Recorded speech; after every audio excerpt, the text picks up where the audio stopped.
We've all seen anti-Mormon stuff before. It's annoying, not least because any valid criticism of the LDS Church is buried under a combination of malicious sophistry and hysterical melodrama. Usually it's not worth responding to, but this particular video that YouTube showed me was singularly grating. Perhaps it was the snide tone, perhaps it was the grotesque overuse of Wojak meme art. Whatever the reason, I decided to investigate the claims the author made, and I'm glad I did, because I found some very interesting things. This video is from a self-proclaimed Christian apologetics channel called Testify. They claim that there are at least 4 instances where Joseph Smith prophesied that something would happen, but it did not happen.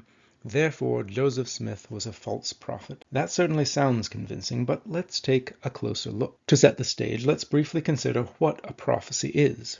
According to Webster's 1828 dictionary, a prophecy in Joseph's time meant a foretelling, a prediction, a declaration of something to come. The modern Merriam-Webster dictionary has a similar definition, a prediction of something to come. In typical usage, a prophecy also has some kind of divine or supernatural source, though it need not always have a formulation like, "Thus saith the Lord." This sets prophecies apart from predictions. We don't consider the weather forecast to be a prophecy, nor statements like, "I may be home for dinner." A prophecy is a declarative statement like, "X shall happen," "Z will occur," etc. However, the only framing to the subject of prophecy that Testify gives is a partial quotation of Deuteronomy 18:22. When a prophet speaks in the name of the Lord, if the thing does not happen or come to pass, that is the thing which the Lord has not spoken. They infer from this that any time a prophet says something in the name of the Lord and it does not happen, they're a false prophet and must be rejected. Not only is that not what it says, but taking a single verse out of context and then misapplying it does not constitute a foolproof test of prophetic fallibility. To demonstrate, let's put Testify's prophetic fallibility test to the test. Jonah was a prophet whom God sent to Nineveh. He famously tried to avoid going, and there was that incident with the fish. But after that, God tells him again, "Arise, go unto Nineveh, that great city, and preach unto it the preaching that I bid thee." So, Jonah's words will come from God. And what does Jonah say? "Yet 40 days, and Nineveh shall be overthrown." Note that there are no provisions, no "unless you repent." 40 days, and Nineveh shall be overthrown. Now this is usually read to imply the destruction of Nineveh, and Jonah evidently expected that. Yet the people change their evil ways, and Nineveh is not destroyed, despite what Jonah prophesied. Was Jonah a false prophet? According to Testify's facile interpretation of Deuteronomy, the answer is yes, even though God literally told Jonah to say what he did. Clearly there is more involved, and complicating matters further is the question of interpretation. Prophecies typically involve vague language.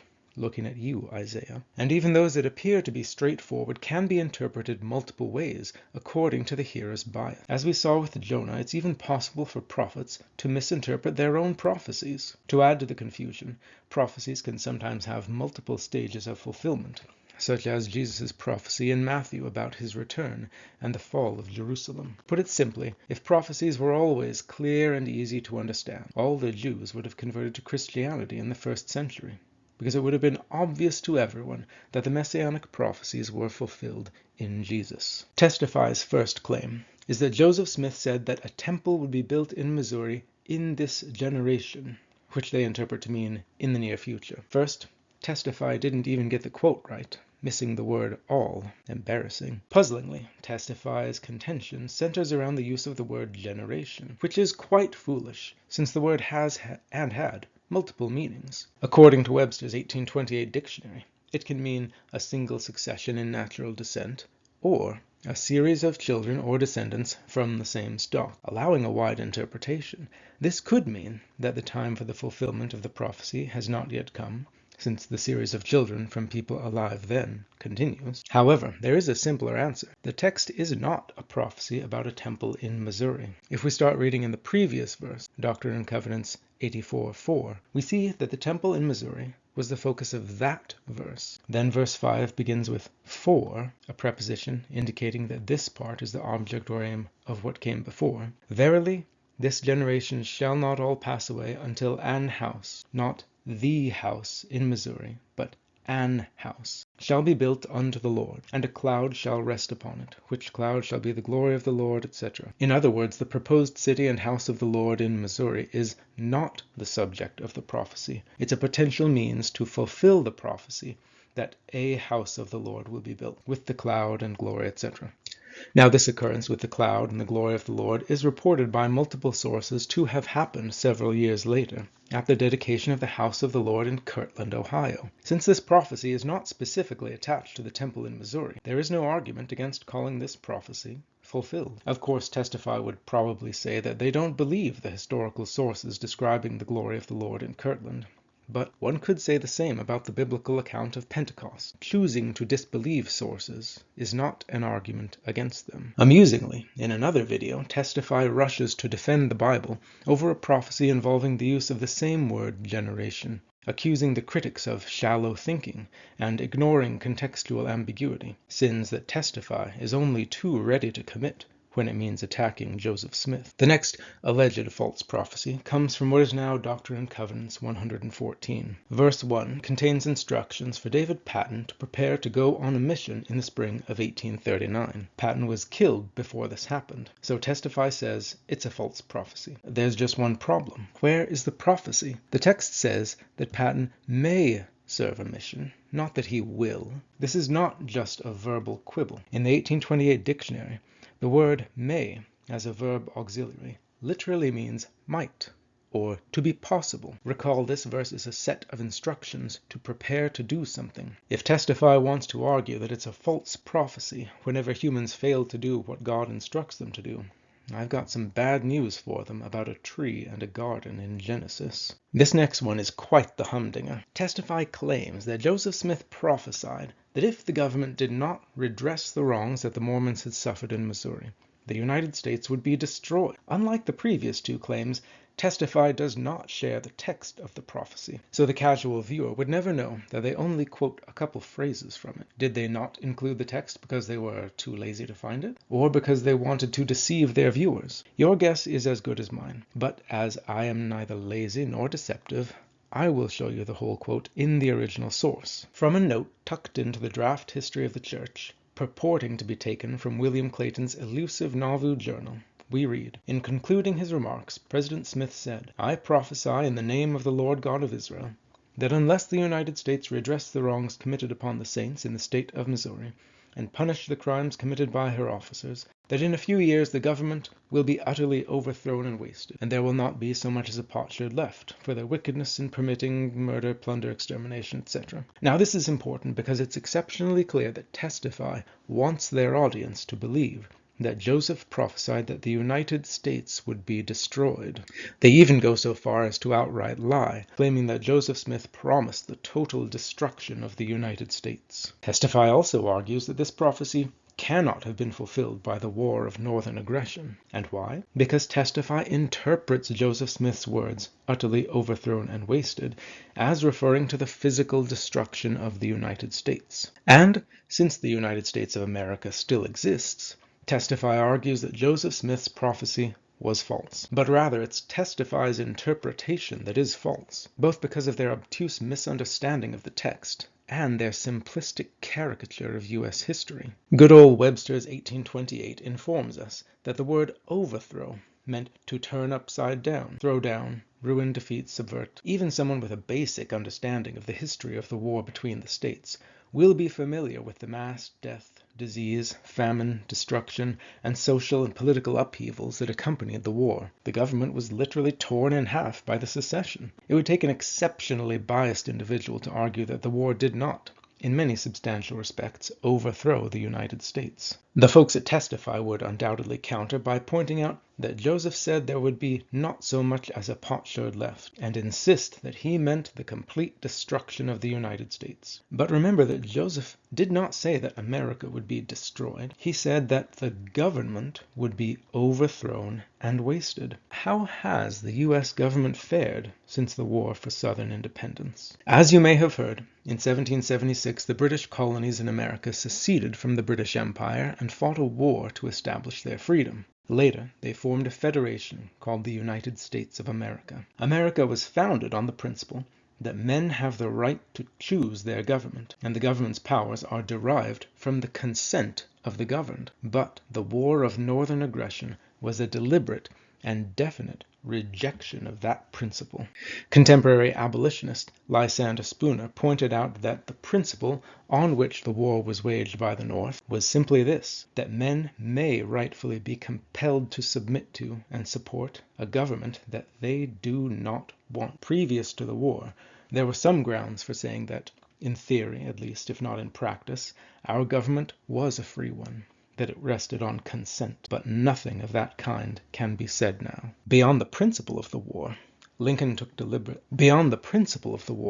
Abraham Lincoln took deliberate steps to overthrow the separation of powers and guarantees of rights in the Constitution. Albert Nock noted that Lincoln overruled the opinion of Chief Justice Taney that the suspension of habeas corpus was unconstitutional, and in consequence the mode of the state was, until 1865, a monocratic military despotism. A strict constitutionalist might indeed say that the Constitution died in 1861, and one would have to scratch one's head pretty diligently to refute him. In but one of his masterful treatises on Abraham Lincoln, Professor Thomas DiLorenzo discusses the destruction of constitutional liberty, and even uses the same word that Joseph Smith does, referring to the overthrowing of the Constitution during the war under Lincoln's reign. Because of the war between the states, what had been a voluntary federation of states, overseen by a limited federal government, became a captive group of conquered states, ruled by an omnipotent central government. The United States began as a limited federal government founded upon principles of individual liberty,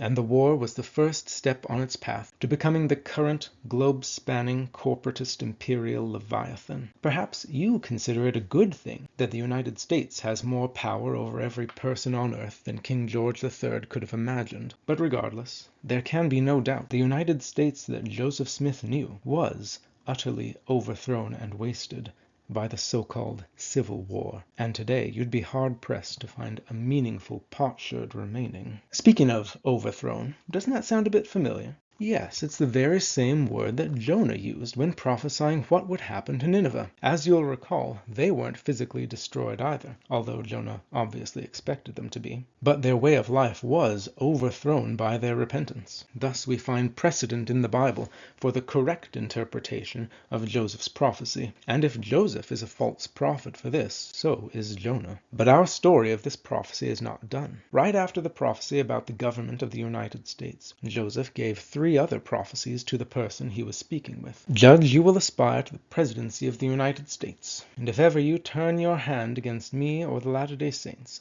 you will feel the weight of the hand of the Almighty upon you, and you will live to see and know that I have testified the truth to you. So that's three prophecies. First, that the judge would aspire to be the president. Second, if he turned against Joseph or the Latter-day Saints, that he would feel the weight of God's hand. And third, that the judge would live to know that Joseph had spoken the truth, presumably about the other prophecies. That judge who Joseph was speaking to was Judge Stephen Douglas, who almost 20 years later would run for the highest office in the land against Abraham Lincoln. So, Joseph's prophecy about Douglas aspiring to be the U.S. president was fulfilled. But what about the other two prophecies? In 1857, Douglas gave a speech in Springfield, Illinois, where he said that all Latter-day Saints should be ejected from public office, that it was the duty of Congress to apply the knife and cut out this disgusting, loathsome ulcer, and that the Mormons had no rights under the U.S. Constitution. Whether or not Douglas was correct is immaterial. He certainly had turned his hand against the Latter-day Saints. Joseph had prophesied that Douglas would feel the weight of the hand of the Almighty, and within 2 years of this speech, the once wealthy Douglas was almost bankrupt. His political power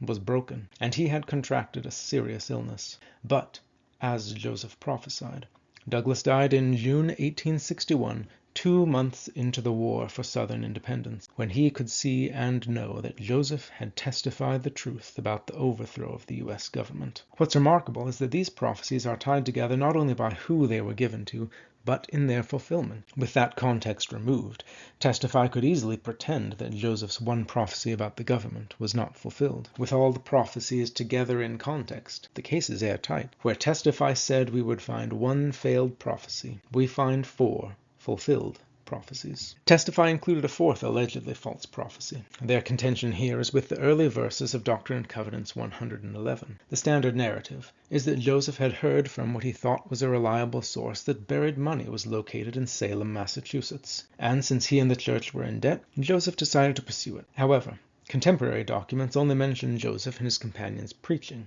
There is only one known source for the Salem treasure hunting story, a reminiscence from Ebenezer Robinson 53 years later. So we already have an extremely dubious framing. However, for the sake of argument, we'll proceed with the assumption. In Salem, Joseph said he received this revelation, which I could argue is not technically a prophecy at all, but we'll address Testify's claims nonetheless. Their first contention is about the phrase, "I have much treasure in this city for you." They argue that this is a failed prophecy, because Joseph did not find any buried treasure. But Testify is only revealing their own ignorance and lack of contextual analysis. The context is partly established in the first line, that God is not displeased with this journey, notwithstanding their follies. Or in other words, that coming to Salem looking for buried treasure was stupid. If Joseph is making this up, why would he say that it was stupid to come looking for buried treasure, and then proceed to say that he would find buried treasure? The word treasure in a religious context frequently doesn't refer to physical wealth at all, but to God's people, a man's character, or the kingdom of heaven. The fact is that Testify deliberately removed several lines that place these references to treasure in the same context, although two of those ellipses represent verse numbers,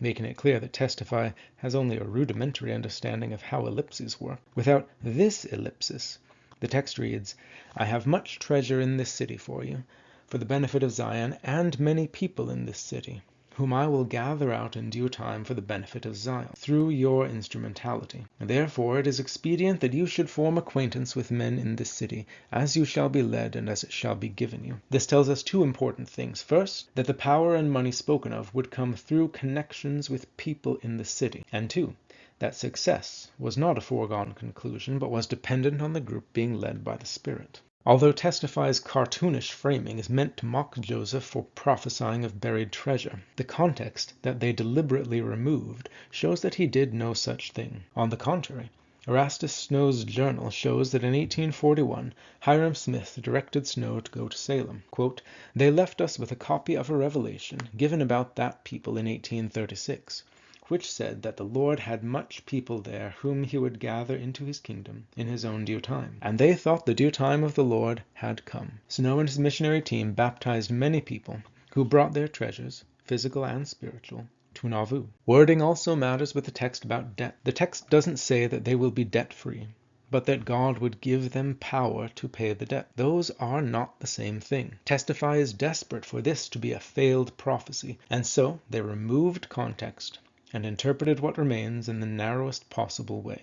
But by the same forced logic, Jesus' words in Mark that "them that believe shall take up serpents, and if they drink any deadly thing it shall not hurt them," is a prophecy that is proven false any time a Christian is poisoned or does not pick up a snake. And who could forget the prophecy of God himself, that nobody would even try to hurt Paul, but a few chapters later he's beaten by a mob in Jerusalem. Now Testify would be right to identify the context that makes these not false prophecies, but it smacks of deceit and hypocrisy that they not only don't consider the context of Joseph Smith's words, but also deliberately remove context to hoodwink their hapless hearers. When given the proper context and interpretation, as always must be done with prophecies, every prophecy that Testify decries as false was historically, verifiably fulfilled. Testify may disagree with my interpretations of the prophecies, but as we saw, the context and history make it clear that I am correct. So,